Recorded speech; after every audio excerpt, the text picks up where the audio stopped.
찬양 감사합니다. 지난 주일부터 오후 예배가 찬양 예배가 2시로 당겨졌습니다. 그만큼 찬양대 연습하는 시간이 부족한데도 불구하고 오히려 전보다도 더 찬양대가 찬양을 은혜롭게 영감 있게 잘 부르는 것 같습니다. 헌신해 주신 여러분들에게 진심으로 감사를 드립니다. 오늘 본문 말씀을 묵상하면서 생각한 표현들이 여러 가지가 있었습니다. 그 가운데서 오늘 말씀을 이해하고 해석하는 키워드로 삼아야 되겠다 여긴 표현이 하나 있습니다. 그것이 바로 분별력입니다. 분별력이라는 단어가 이 말씀에는 나오지 않습니다. 그런데 본문의 말씀을 이해하고 해석하는 데 굉장히 중요한 키워드다 하는 생각이 들었습니다. 잘 아시겠지만 분별력이라고 하는 이 단어는 사물을 올바르게 판단할 수 있는 능력, 이런 의미를 가지고 있는 단어입니다. 사물을 이해하고 사물을 해석할 때 올바르게 반듯하게 이해하고 파악할 수 있는 능력, 이해할 수 있는 능력이 바로 분별력이라는 단어이지요. 일할 때가 있는가 하면은 공부할 때가 있지 않습니까? 일할 때 일합니다. 공부할 때 공부합니다. 그러면 그는 사람을 일러서 분별력이 있는 지혜로운 사람이라 그렇게 얘기할 수가 있습니다. 그런데 일해야 될 때 공부합니다. 공부해야 될 때 공부는 하지 않고 일을 하게 됩니다. 그러면 우리는 이렇게 얘기해도 무방할 것 같습니다. 분별력이 없는 어리석은 사람이구나, 그렇게 얘기해도 무방할 것 같지요. 우리 주변에 성공한 사람들이 많습니다. 그들에 대한 얘기도 듣고 책도 읽어보지 않습니까? 그런데 성공한 사람들에게는 그들만이 가지고 있는, 그들에게서만 발견되어지는 성공인자가 있다는 생각을 하게 됩니다. 그 중에 하나가 무엇이냐면 분별력입니다. 분별력이 탁월하구나 하는 생각을 그들에 대한 전기나 책을 읽다 보면 이해를 할 수가 있게 됩니다. 그들은 다른 사람들이 알 수 없는 것을 알 수 있는 능력이 있습니다. 그들은 다른 사람들이 이해할 수 없는 것을 이해할 수가 있습니다.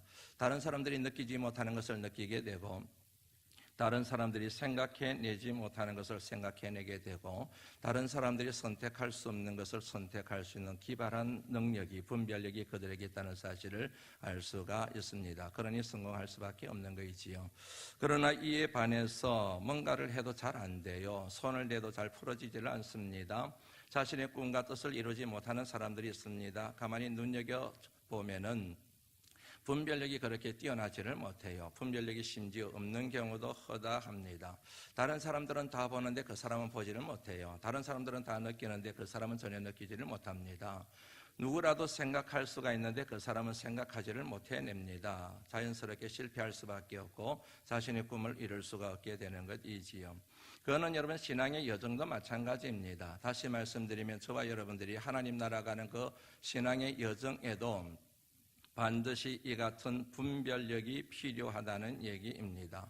그것을 흔히 하는 말로 영적 분별력이라고 그렇게 얘기를 합니다. 교회 안에서 참 많이 사용되고 있는 종교적인 기독교적인 용어이지 않습니까? 영적 분별력. 영적 분별력이라는 이런 표현을 사용하게 되면 사람들은 굉장히 거창한 걸로 생각을 합니다. 굉장히 신기하고 신비한 어떤 특별한 사람에게만 주어지는 영적 은사로 생각하는 경향이 있습니다. 오해입니다. 착각입니다. 전혀 잘못 이해하고 계시는 것입니다. 영적 분별력은 여러분 간단합니다. 한마디로 말씀드리면은 신앙의 원칙입니다. 신앙의 원칙을 갖는 것입니다. 저와 여러분들이 신앙의 여정을 걸어갈 때 그냥 걸어가는 것이 아니지 않습니까? 삶의 원칙이 있듯이 신앙의 원칙이 있게 마련이고 그 원칙에 따라서 생각하고 판단하고 말하고 행동하는 것이지 않겠습니까? 신앙의 원칙.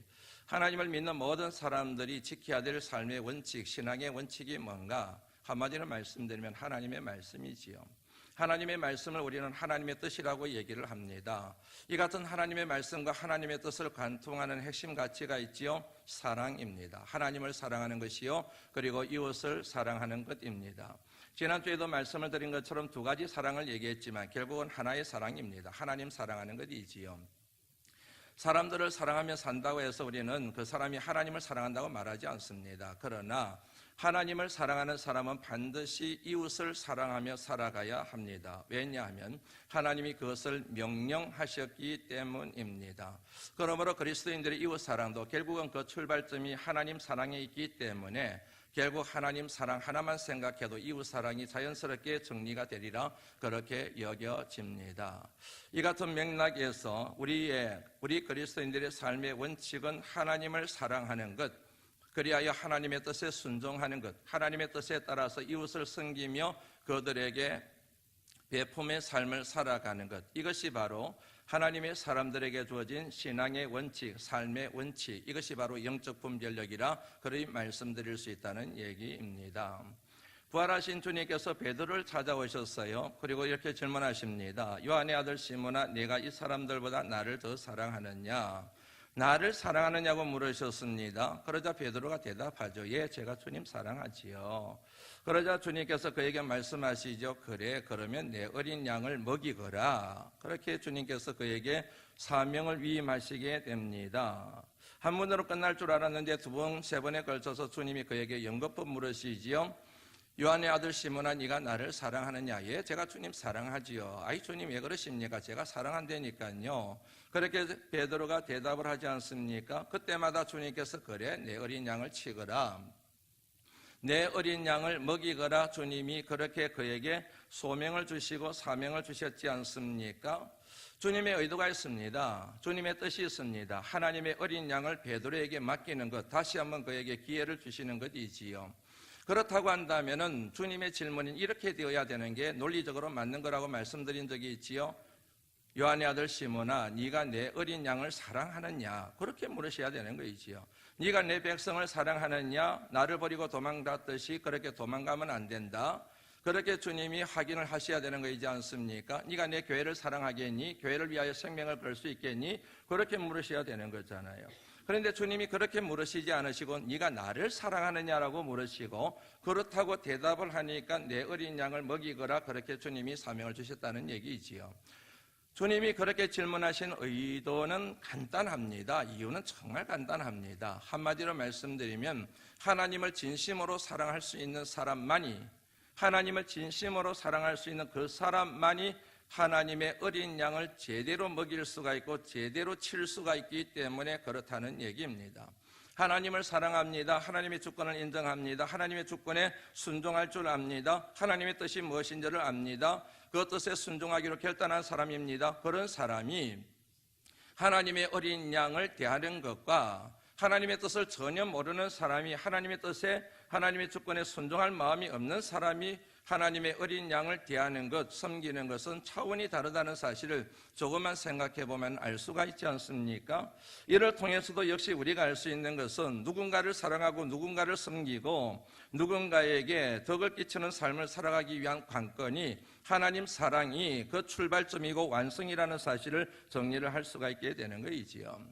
정리를 한번 하고 넘어가 볼까요? 영적 분별력이 뭐라 그랬습니까?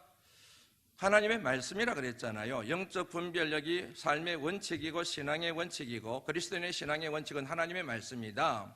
하나님 말씀을 한마디로 말하면 사랑이라 그랬잖아요. 하나님 사랑하는 거이고 이웃을 사랑하는 거이지 않습니까? 하나님의 사랑은 구체적으로 어떻게 실현됩니까? 하나님의 뜻에 대한 순종으로. 이웃에 대한 사랑은 어떻게 구체적으로 실현되는 겁니까? 섬김으로. 그러므로 이게 중요해요. 그러므로 영적 분별력에 그리스도인들의 에 있어서 영적 분별력의 가치 기준은 이 사람에게 영적 분별력이 있느냐 없느냐를 무엇으로 가리냐 했을 때 그 가치 기준은 순종과 섬김이라고 그렇게 정리를 할 수가 있습니다. 어떤 모 기업을 창업하고 창대하게 키운 분의 글을 읽은 적이 있습니다. 어려운 시기에 사업을 시작했다고 그래요. IMF를 만났다고 합니다. 모든 위기를 잘 극복하고 정말로 남들이 부러워하는 큰 기업을 이루었다고 그럽니다. 수많은 위기가 있었지만 그 위기를 다 극복하고 그 같은 기업을 결국에는 이루어낼 수 있었던 이유를 이분이 두 가지를 얘기를 하세요. 두 가지가 있는데 첫 번째가 뭐냐면 가치입니다. 첫 번째가 가치, 두 번째가 원칙. 뭔가 기업의 가치를 정했는데 그 가치를 지켰다는 얘기이지요. 그리고 기업의 원칙을 정하고 그 원칙을 지켰다는 얘기입니다. 가치와 원칙, 굉장히 중요한 표현입니다. 그냥 사업을 하는 게 아니고 그냥 기업을 하는 게 아니고 자신이 추구하는 가치와 그 원칙을 딱 정하고 어떤 일이 있더라도 어떤 역경을 만나더라도 어떤 방해물을 만나더라도 그 가치를 지키고 가치를 추구하고 원칙을 고수해 나가는 이 같은 신념이 그 같은 기업의 결국을 이루었다는 그런 얘기이지 않습니까? 그런데 재미있는 것은 그분이 얘기하는 가치와 원칙은 다른 게 아니에요. 하나더라고요. 그게 뭐냐면 사회에 덕을 끼치는 것. 재미있잖아요, 여러분. 이윤이 아니라 기업을 운영할 때 가장 기본이 이윤을 추구하는 것인데 이분은 기업의 가치를 뭐로 정했느냐 하면은 사회에 덕을 끼치는 것, 그리고 그 기업이 정한 원칙, 모든 경영의 핵심 원칙이 뭐냐? 기업의 사회에 덕을 끼치는 것. 사회에 덕을 끼치는 것이 그 기업의 가치와 원칙으로 정했다는 얘기이지요. 힘들 때도 어려울 때도 역경을 만났을 때도 순탄하지 못할 때도 이 가치와 원칙을 견고하게 붙들었다는 것이지요. 그래서 이 같은 가치와 원칙을 지킨 결과 이렇게 아름다운 기업을 이루게 되었다는 것이 그 글의 요지였습니다. 배울 게 참 많은 거 있지요. 여러분, 신앙의 삶도 마찬가지입니다. 신앙의 원칙이 필요합니다. 신앙에서 우리가 중요하게 여기는 가치가 필요합니다. 주님 부르시는 그날까지, 하나님 나라 들어가는 순간까지 어떤 역경이 있어도 어떤 어려움이 있어도 어떤 시험을 받아도 절대로 놓치지 말아야 될 가치, 어떤 경우에도 손해를 보더라도 바보라는 얘기를 들어도 억울한 일을 당하더라도 절대로 놓치지 말아야 될 신앙의 원칙, 그게 뭐라는 거예요? 하나님 말씀이라는 거잖아요. 하나님 말씀, 그 사랑이라는 거이지 않습니까? 하나님의 뜻에 순종하는 것, 그리고 이웃을 섬기는 것, 이것이 바로 그리스도인의 삶의 원칙과 그리고 가치여야 된다는 얘기잖아요. 이 같은 가치와 원칙을 고수하는 사람을 일러서 우리는 뭐라고 얘기한다고요? 영적 분별력이 있는 사람. 뭔가 신기하고 신비하고 꿈을 꾸고 막 해석하고 막 이렇게 하는 게 아니라 하나님의 뜻에 순종할 줄 알고 하나님의 뜻에 따라 섬길 줄 아는 것, 이것이 바로 영적 분별력의 가장 중요한 측면이라고 하는 사실입니다. 이 같은 여러분 가치와 원칙을 우리가 지키고 감당해낼 때에 어떤 신앙의 장애물을 만나더라도 이겨낼 수가 있게 되고, 그리고 결국에는 종국에는 선한 싸움에서 승리하게 되고 달려갈 길을 다 달려가게 되고 믿음을 지키게 되고 그런 삶을 사는 자에게 주심하고 약속하신 의의 면류관, 생명의 면류관, 영광의 면류관을 얻게 되는 것입니다. 오늘 본문 말씀에 보면은 예수님께서 예루살렘으로 급히 올라가시는 장면의 내용이 나옵니다. 32절 말씀 같이 한번 읽어볼까요? 읽어봅니다. 시작.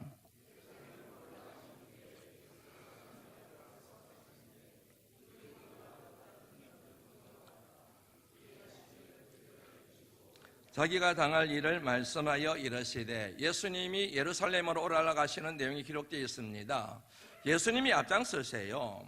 다시 말씀드리면 예수님이 주도적으로 지금 발걸음을 옮기고 계시고 그 목적지를 정하고 계심을 알 수가 있습니다. 사람들의 떠밀려 가시는 것이 아니라, 사람들의 요청에 의해서 가시는 것이 아니라 예수님이 앞장서셨습니다. 제자들과 예수님 주변에 있던 무리들이 주님의 뒤를 따르고 있습니다. 목표도 주님이 정하시고 길도 주님이 정하시고 그리고 방향도 주님이 정하셨음을 주님이 앞장서셨다는 이 표현을 통해서 우리가 알 수가 있게 되는 것이지요.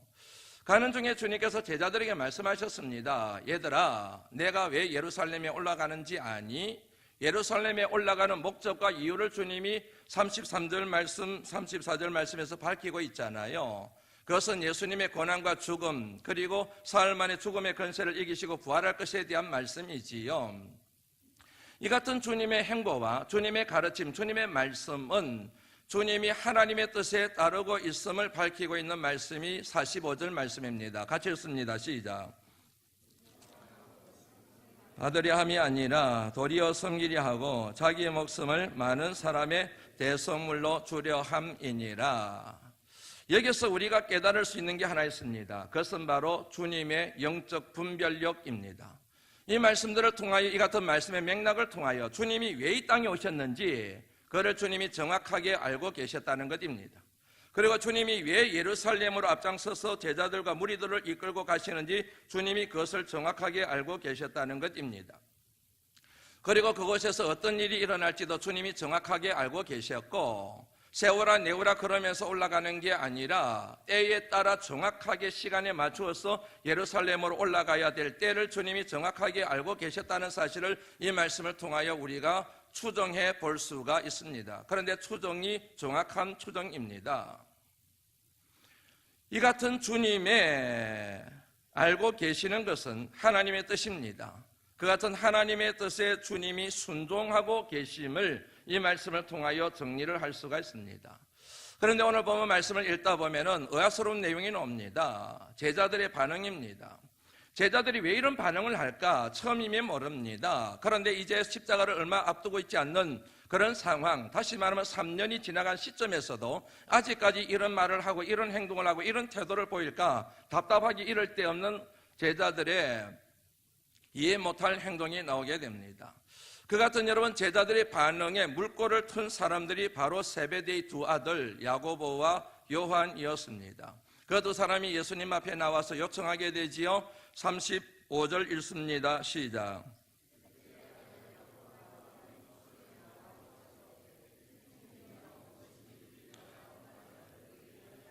선생님이여 그럽니다. 선생님이여. 예수님을 따라다닌 지 3년이요. 예수님으로부터 가르침을 받은 지 3년이요. 베드로의 고백이 얼마 전에 주는 그리스도시요 살아계신 하나님의 아들입니다는 고백이 있었는데 아직까지도 12명 가운데 이 2명의 제자는 선생님 그럽니다. 메시아 그러지 않습니다. 그리스도요 그러지 않습니다. 하나님의 아들이요 그러지 않습니다. 선생님 라비요 그럽니다. 말씀을 들어보시면 그 이유를 아시게 될 겁니다. 그리고 얘기합니다. 우리가 원하는 게 있는데 그 원하는 것을 들어주셔야 됩니다. 그렇게 요청한 것도 이유가 있습니다. 나중에 들어보시면 아시게 될 겁니다. 그런데 재미있는 것은 여러분 오늘 본문 말씀과 병행을 이루고 있는 마태복음에 보면은 야고보 형제가 예수님께 요청한 것이 아니고 그의 어머니가 그들의 어머니가 예수님께 요청하고 있는 것으로 기록이 되어져 있습니다. 여기에는 이유가 있습니다. 자, 한번 여러분 보세요. 예수님의 어머니 계시잖아요. 마리아잖아요. 야고보 형제의 어머니가 있지 않습니까? 예수님의 어머니와 야고보 형제의 어머니가 친자매간이에요. 친자매. 모르셨던 분들이 계셨을 거예요 아마. 여하튼 친자매였습니다. 그러니까 예수님의 어머니 마리아가 야고보 형제에게는 이모가 되는 거예요. 야고보 형제의 어머니가 예수님께는 이모가 되는 겁니다. 그러므로 예수님과 야고보 형제의 사이가 뭐냐면 친족관계예요. 가족관계입니다. 이종사촌이 되는 겁니다. 이종사촌. 이 같은 이종사촌이라고 하는 가족관계를 빌미 삼아서 야고보와 요한이 그의 형제가 어머니를 대동하여 예수님께 가서 요청하는 겁니다. 한 자리 주십시오. 이렇게 요구를 하게 되는 거 있지요. 예수님의 반응을 한번 살펴볼까요? 읽어봅니다. 이 36절 말씀이었습니다. 시작. 예수님이 몰라서 질문하신 거겠습니까? 아니지요. 다 알고 계시지요.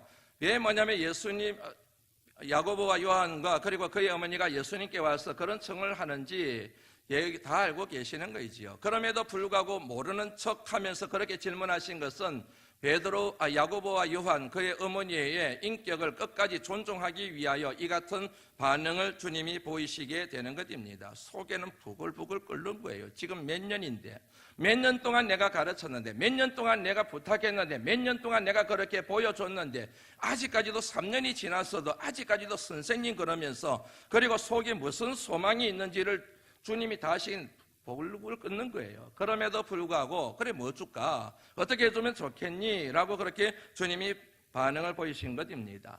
그러자 여러분 됐다 싶은 생각이 들어서 그의 어머니와 형제들이 요구하지요. 37절 말씀이었습니다. 시작. 주의 영광 중에서 우리를 하나는 주의 우편에 하나는 좌편에 앉게 하여 주옵소서. 이 말씀의 의미는 이런 겁니다. 예루살렘으로 간다 그랬잖아요. 주님이 예루살렘으로 가시게 되면은 다윗과의 계획을 통하여 하나님이 예언하신 메시아 왕국이 이제 도래하겠구나. 이스라엘 나라 정치 왕국이 회복되겠구나. 그러면 주님이 왕이 되시겠구나. 정치적인 왕이 되면은 그 왕을 도와줄 신하들이 많이 필요하겠구나. 그렇지 않습니까? 그런데 그 신하 가운데 신하가 되어야 될 사람이 누구라고요? 형제인 우리가 되어야지. 가족인 우리가 되어야지.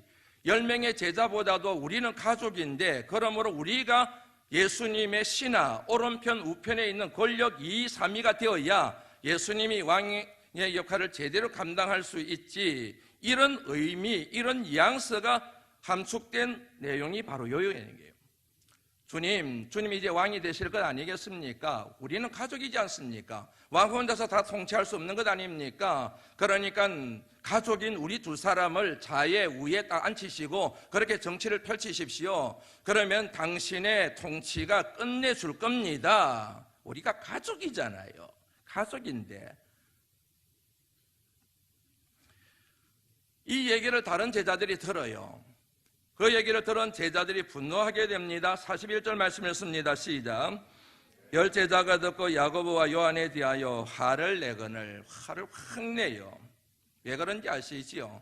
이들만 주님을 따라 나선 게 아니죠. 우리도 주님을 따라 나섰는데, 야고보와 요한만 뭔가를 버리고 주님을 따라 나선 게 아니고 우리들도 다 버리고 나섰는데, 왜 이놈들만 주님 앞에 가서 이 같은 요청을 하고 주님도 들어주실 것처럼 그렇게 하시느냐? 화가 난 거예요.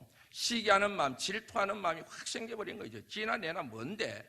차이가 뭔데? 이렇게 되는 거지요. 여러분, 교회 안에도 이 같은 시기와 질투가 있습니다. 자기가 뭔데? 자기나 나나 뭔 차이가 있는데? 이런 생각과 여러분 느낌 때문에 시기하고 질투하고 리더십에 순종하지 않고 그런 경우가 흔하지 않습니까? 사람 사는 것은 여러분 마찬가지예요. 제자들도 마찬가지입니다. 문제는 뭐냐면 3년간 그렇게 훈련받았는데도 불구하고 사람이 아니라 하나님의 아들이신 예수 그리스도를 통하여 그렇게 훈련받고 교육받고 따끔하게 질책을 당하고 혼이 나면서 교육받았는데도 불구하고 여전히 지금 그런 태도를 보이고 있는 거이지요. 그게 실망스럽게 이럴 데가 없는 거이지요. 주님께서 예루살렘에 올라가시는 목적이 고난받으시고 죽으시고 사흘 만에 부활하신다는 것 3번 이미 말씀을 하신 겁니다. 그럼에도 불구하고 봉창 두드리는 소리를 지금 하고 있는 거이지요. 왜 그런가? 간단합니다. 앞서 말씀드린 것처럼 제자들에게 영적 분별력이 없는 거예요. 다시 말씀드리면 하나님의 뜻을 모르는 거예요. 더 정확하게 말씀드리면 주님께서 하나님의 뜻에 대하여 말씀하고 또 말씀하고 가르치고 또 가르쳤지만 마음의 빗장을 딱 걸어 잠가버리고 듣질 않는 거예요. 그 같은 말씀이 주어질 때마다 밀어내버리는 거예요. 거부해버리는 거예요. 부정해버리는 거예요. 그 같은 말씀 하지 말라는 거예요. 이처럼 마음의 빗장을 걸은 상태에서 주님의 말씀을 들을 때 주님의 뜻이, 하나님의 뜻이 담겨있는 주님의 말씀이 들어오겠습니까? 들어오지 않는 거예요. 누누이 말씀드린 것처럼 제자들의 꿈과 비전은 하나입니다. 예수님의 능력을 빌어서 자신들의 욕망을 채우는 거예요.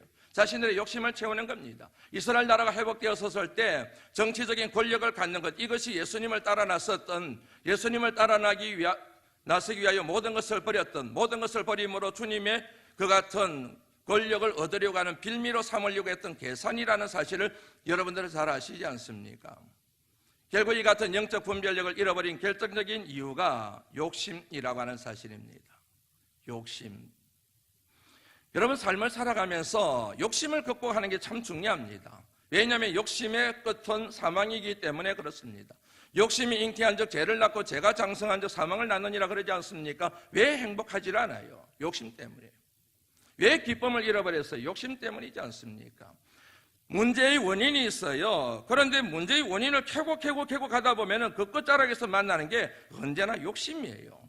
욕심을 버리면 해결이 되는데 욕심을 버리지 못하고 욕심을 움켜쥐고 있는 것 때문에 관계가 파괴되고 부부 사이가 힘들어지게 되고 자녀들과 갈등이 생기게 되고 그러는 거이지 않겠습니까? 욕심. 그걸 여러분 부인하시면 안 됩니다. 그러므로 여러분을 살아갈 때 행복하게 살아가기를 원하시면 이 욕심을 극복하는 것이 관건입니다. 욕심의 눈이 어두워져 버린다. 맞습니다. 욕심의 눈이 어두워져 버리는 순간 보아야 될 것을 보지 못해요. 들어야 될 것을 듣지 않습니다. 그리고 생각해내야 될 것을 생각하지 못하게 됩니다. 요즘 여러분 아이돌의 성범죄로 우리 사회가 지금 쓰나미처럼 큰 충격과 아픔과 고통을 당하고 있습니다. 문제가 몇 가지 있어요. 그 사람들이 전부 다 청년들의 우상이라고 하는 것입니다. 심각한 문제가 있어요. 그들이 그 죄를 범하고도 그게 죄인 줄 모른다는 거예요. 제가 그 기사를 계속 읽어보면서 신문을 읽어보면서 그렇게 범죄를 저질렀는데 그 범죄가 죄라고 하는 사실을 모르는 거예요. 죄라는 사실을. 그게 죄라고 하는 사실을 자각했더라고 한다면 그 짓을 안 하는 거지요. 그런데 그 같은 짓을 버젓이 해놓고도 카톡방에서 서로 공유하고 나누고 낄낄거리고 하는 이유가 뭐예요? 양심이 마비가 되어버린 거예요. 그게 죄라는 사실을 전혀 모를 정도로 양심이 마비가 되어버렸기 때문에 그 짓을 하는 거 있지 않겠습니까? 그 사람들만 탓하겠습니까? 결국 우리 어른들도 공범이지 않겠습니까? 어른들이 그들에게 선한 영향을 끼치지 않고 아름다운 모범을 보이지 않았기 때문에 그것이 바로 미투 사건이 있잖아요. 성범죄에 대하여 들추어내는 것 미투 사건. 그게 여러분 사회 지도자라고 하는 사람들, 교육계의 지도자, 문화계의 지도자, 정치 지도자들 전부 다 성범죄로 인하여 그런 문제가 생겼지 않습니까? 육신의 정욕, 안목의 정욕 이런 것들을 극복하지 못한 결과 그 같은 부정적인 결과를 초래하게 된 것이지요. 욕심의 문제를 극복하는 게 관건입니다. 다시 한번 정리하고 넘어가지요. 사울이 다메섹 도상에서 예수 그리스도를 만나게 됩니다. 그러고 난 뒤에 그에게 육체적인, 신체적인 변화가 하나 일어나게 됩니다. 그 변화의 내용이 뭔지 아시죠? 확인하는 의미에서 다시 한번 읽어볼까요? 사도행전 9장 8절 말씀입니다. 읽습니다. 시작.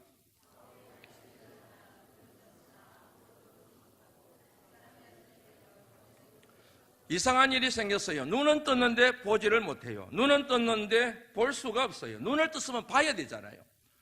눈을 떴으면 보여야 되잖아요. 그런데 눈은 뜨고 있는데 아무것도 보이질 않아요. 아무것도 볼 수가 없어요. 그 이유가 뭐지요? 17절, 18절 말씀 한번 읽어봅니다. 시작.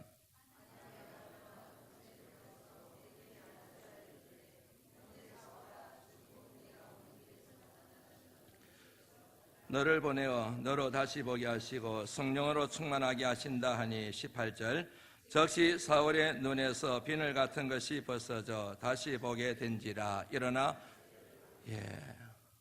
눈은 떠서나 보지 못한 이유가 있었습니다. 눈에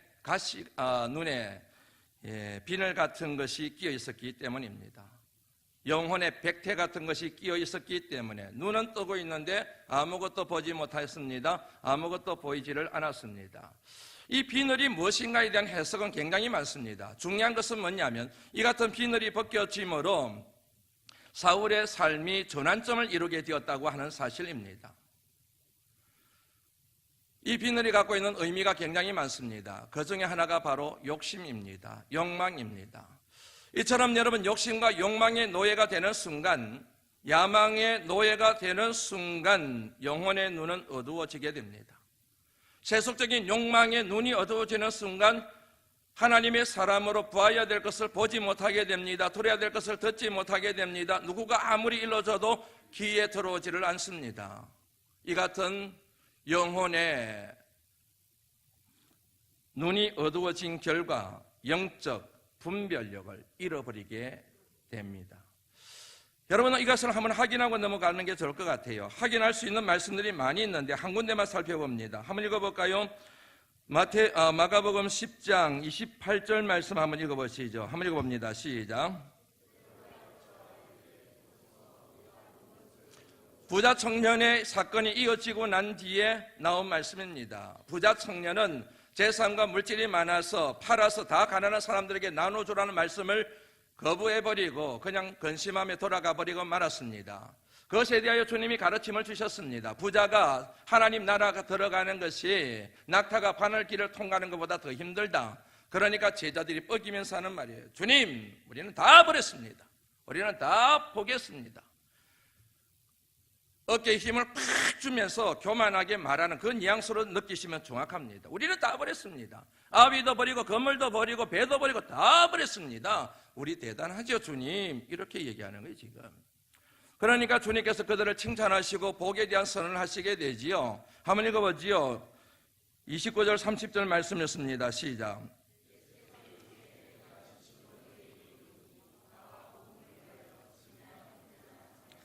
어머니나 아버지나 자식이나 전토를 벌인 자는 30절입니다. 현세에 있어 집과 형제와 어머니와 자식과 전토를 100배나 받되 박해를 겸하여 받고 내세의 영생을 받지 못할 자가 없느니라. 그래 잘했다. 얘들아 정말 잘했다. 그렇게 나를 위하여 모든 것을 버린 사람은 세 가지를 얘기하세요. 이 세상에서, 이 현세에서 그것에 버린 것에 100배나 받게 될 것이다. 전토의 100배를 받게 될 것이다. 그러나 핍박도 겸하여 받게 될 것이다. 그리고 내세의 영생을 얻게 될 것이다. 세 가지를 얘기하셨어요. 주님이 분명히 겸하여 박해도 핍박도 받는다고 얘기를 했는데 제자들은 박해와 핍박은 귀에 들어오질 않는 거예요. 뭐만 들어왔을까요? 영생? 죽어봐야 아는 거지. 죽어봐야 천국이 있는지 알 수가 있는 거지. 그거 관심 없어요. 핍박받는 거, 박해받는 거 관심 없어요. 뭐에만 관심 있는 거예요? 현세에서 100배나 받는 것, 전토의 100배를 받는 것. 그 결과가 뭐예요? 이스라엘 나라가 회복되었을 때 권력자가 되어서 그 힘을 가지고 전토를 늘리고 땅을 넓히고 부동산을 늘리고 떼부자가 되는 거. 이렇게 밝게 연결돼 버린 거예요. 욕심의 눈이 어두워서 하나님의 말씀을, 주님의 뜻을 정확하게 헤아리지를 못하는 그런 뭐냐면 어리석음을 계속해서 반복해서 제자들이 지금 보여주고 있는 겁니다. 여러분, 제자들의 문제는 욕심의 눈이 어두워져 버린 것입니다. 이 같은 욕심의 눈이 어두워져 버린 순간 그들은 분별력을 잃어버리게 됩니다. 분별력을 가지고 있다 할지라도 그 영적 분별력이 건강하지를 못합니다. 여기서 여러분 한 가지 정리하고 넘어가야 되는데, 분별력이라고 해서 다 같은 분별력이 아닙니다. 건강한 분별력이 있는가 하면 건강하지 못한 분별력이 있습니다. 그것을 무엇으로 증명해 보일 수가 있느냐? 반응입니다. 건강한 분별력을 가지고 있는 사람은 반응이 건강합니다. 반응이 건강하지가 못합니다. 그 분별력은 거짓된 분별력일 가능성이 굉장히 높습니다. 성령 받은 증거가 있습니다. 예언하고 방언하는 게 아닙니다.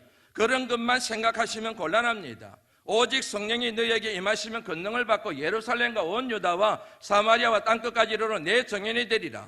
성령 받은 가장 강력한 증거, 가장 힘센 증거는 땅끝으로 가서 복음의 증인이 되는 것입니다.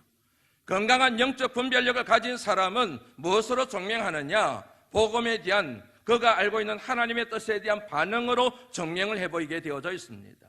그러므로 분별력이 건강하면 건강한 반응이 나오고, 분별력이 건강하지 못하면 건강하지 못한 반응이 나오게 되어져 있다는 얘기죠. 분별력이 건강한 사람들에게 나타나는 최고의 반응이 하나 있습니다. 그게 뭔지 아시죠? 섬김이에요. 섬김.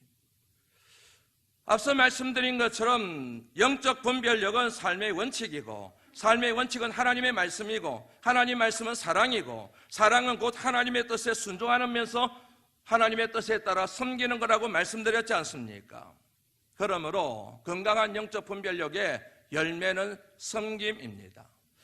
오늘 본문 말씀을 통하여 섬김을 우리가 좀 더 잘 이해하기 위하여 두 가지 단어를 생각해 볼 필요가 있습니다. 이 두 단어가 이해가 되어져야 섬김이 제대로 이해가 될 수가 있습니다. 하나는 힘입니다. 힘이 있어야 섬길 수가 있습니다. 힘이 없으면 섬길 수가 없습니다. 하나님이 저와 여러분들에게 섬길 수 있는 힘을 주셨습니다. 젊음의 힘을 주셨습니다. 건강의 힘을 주셨습니다. 물질의 힘을 주셨습니다. 경험의 힘을 주셨습니다. 지식의 힘을 주셨습니다. 지혜의 힘을 주셨습니다. 윤리적인 힘을 주셨습니다. 그리고 환경의 힘을 주신 줄로 믿습니다. 우리 잘 먹고 잘 살라고 그 같은 힘을 주신 것이 아니라 섬기게 하시기 위하여, 하나님의 뜻을 이루게 하시기 위하여 그 힘을 주신 줄 믿으시기를 힘의 근원이 되시는 주님의 이름으로 축원합니다. 둘째는 종입니다. 힘을 사용하는데 힘을 사용하는 목적이 크게 두 가지입니다. 하나는 나를 위하여 힘을 쓰는 겁니다. 내 가족을 위하여 힘을 쓰는 겁니다. 내 필요와 내 유익을 얻기 위하여 힘을 사용하는 것입니다. 다른 하나는 남을 위하여 힘을 쓰는 것입니다. 다른 사람의 필요를 채워주기 위하여, 다른 사람의 유익을 위하여 힘을 사용하는 것입니다. 힘을 사용하되 내 필요와 내 유익, 내 이익을 위하여, 내 욕심과 내 욕망과 야망을 채우기 위하여 힘을 쓰는 사람들을 일러서 오늘 본문 말씀에서는 이방인들이다, 이방인의 집권자들이라 그렇게 주님이 정리를 해 주셨습니다. 42절 읽어봅니다. 읽습니다. 시작.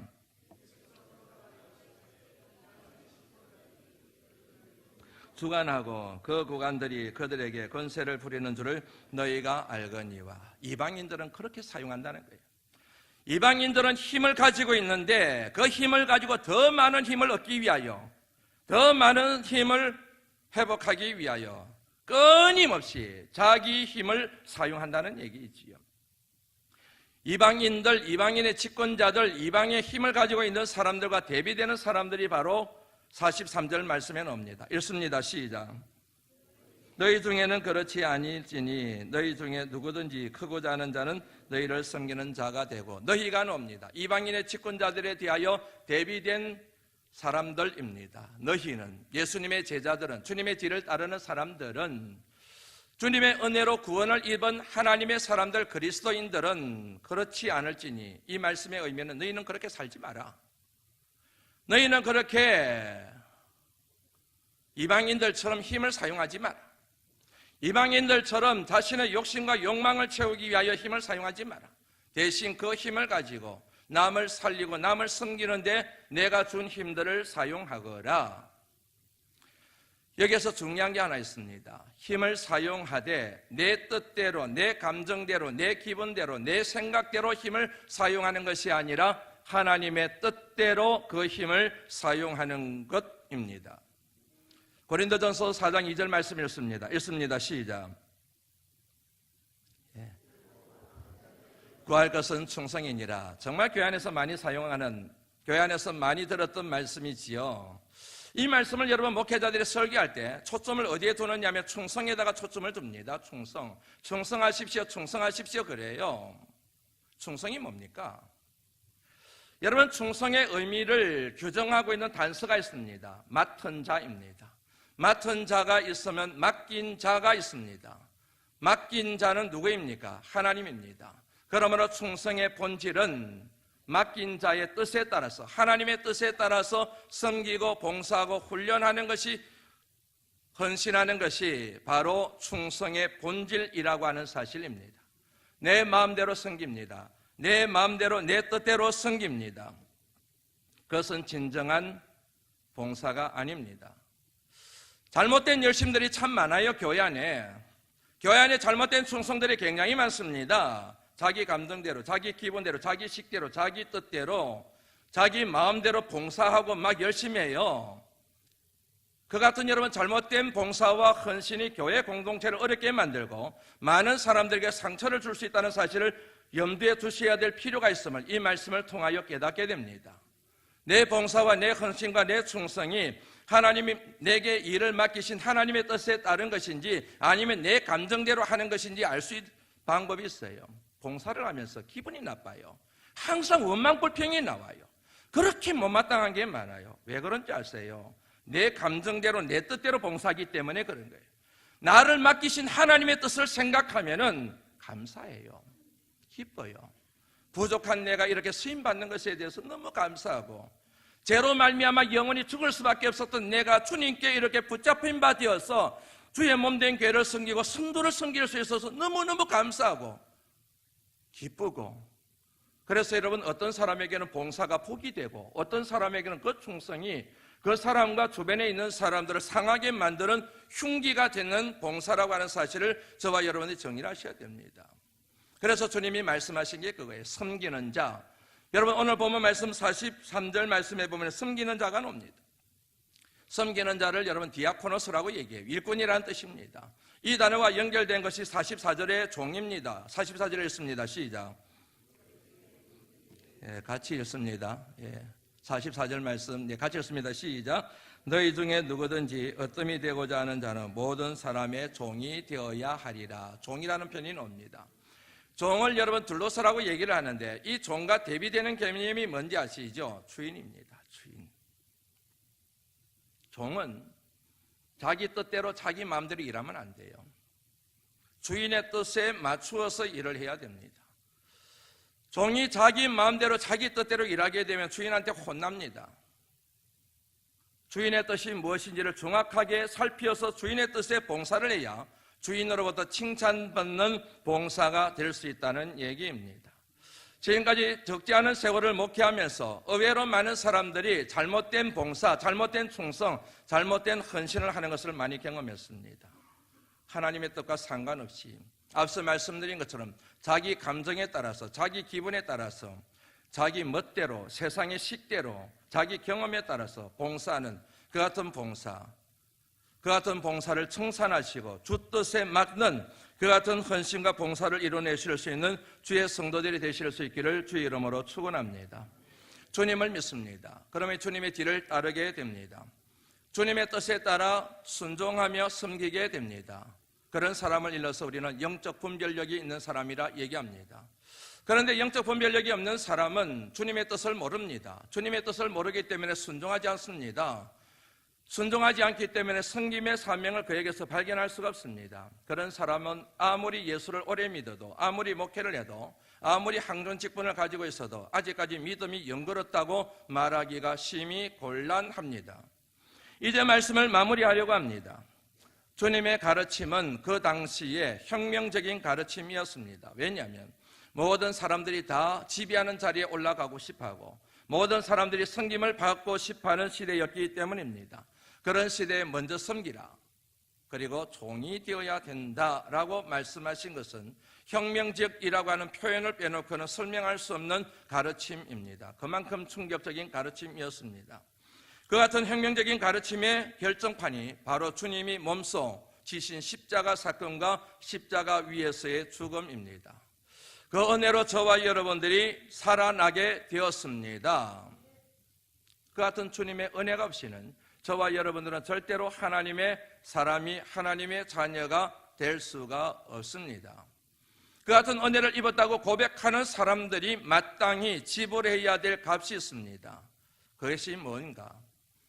갈라디아서 2장 20절 말씀 읽습니다. 같이 읽습니다. 시작. 그런즉 이제는 내가 사는 것이 아니요 오직 내 안에 이제 내가 육체 가운데 사는 것은 나를 사랑하사 나를 위하여 자기 몸을 버리신 하나님의 아들을 믿는 믿음 안에서 사는 것이라. 아멘. 내가 그리스도와 함께 십자가에 못 박혔나니 그런즉 이제는 내가 산 것이 아니요 오직 내 안에 그리스도께서 사신 것이라. 이제 내가 육체 가운데 사는 것은 나를 사랑하사 나를 위하여 자기 몸을 버리신 하나님의 아들을 믿는 믿음 안에서 사는 것이라. 저는 이 말씀에서 정말 좋은 게 내가 그리스도와 함께 십자가에 못 박혔나니 라는 말씀입니다. 사랑하는 성도 여러분, 진실로 주님의 십자가 보혈의 은혜로 여러분들이 구원을 얻은 하나님의 사람들이라고 고백한다고 한다면 여러분 자신을 십자가에 못 박아 죽여버리셔야 합니다.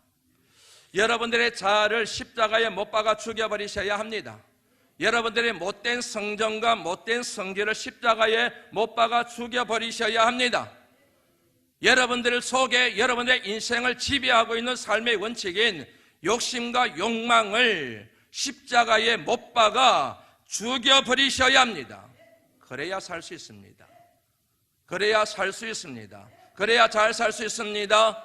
행복하게 살 수가 있습니다. 하나님 나라의 땅에 살 수가 있습니다. 영원히 살 수가 있습니다. 무엇보다도 나 때문에 남편이 살고, 내가 나를 십자가에 못 박아 죽임으로 아내가 살고, 내가 나를 십자가에 못 박아 죽임으로 자녀들이 살고, 내가 나를 죽임으로 자식들이 살고 부모가 살고 교회 공동체가 살아나는 역사가 일어나게 될 줄로 믿습니다. 아직까지도 내가 살아서 펄떡펄떡거리고 있는 그런 분들이 계시다고 한다면 이번 사순절을 통하여 십자가에 나를 죽여버리시는 그런 축복의 기회로 삼으시기를 우리를 위하여 십자가 위에서 죽임을 당하신 주님의 이름으로 축원합니다. 하나님 감사합니다.